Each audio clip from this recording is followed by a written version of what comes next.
നമുക്കൊന്നൊരു പായസം തയ്യാറാക്കാം. പായസം തയ്യാറാക്കാൻ 1/4 cup ചൊവ്വരി, 1/4 cup നെയ്ച്ചോറ്റിനരി, 1 cup ചെറുപയർ പരിപ്പ്.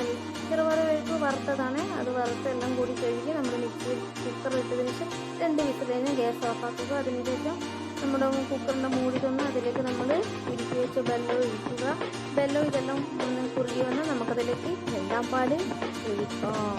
2ാം പാലും ഒഴിച്ചതിന് ശേഷം എല്ലാം ഒന്ന് മിക്സ് ചെയ്യുക.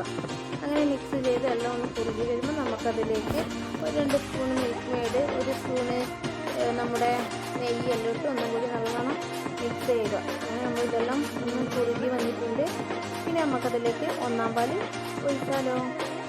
1ാം പാൽ ഒഴിച്ചതിന് ശേഷം നമുക്ക് ഇളക്കേണ്ട ആവശ്യമില്ല. ഗ്യാസ് ഓഫാക്കി വെക്കാം. അതിലേക്ക് നമുക്ക് ഏലക്കായ പൊടിച്ചിട്ട് ഇടാം, ഇതിനുള്ള ഉപ്പ് ഇടാം. പിന്നെ നമുക്ക് പാൻ അടുപ്പിൽ വെച്ചതിലേക്ക് നെയ്യ് വെച്ച് കാശ്മീരി മുന്തിരിയും വറുത്തത് അതിലേക്ക് ഇടാം.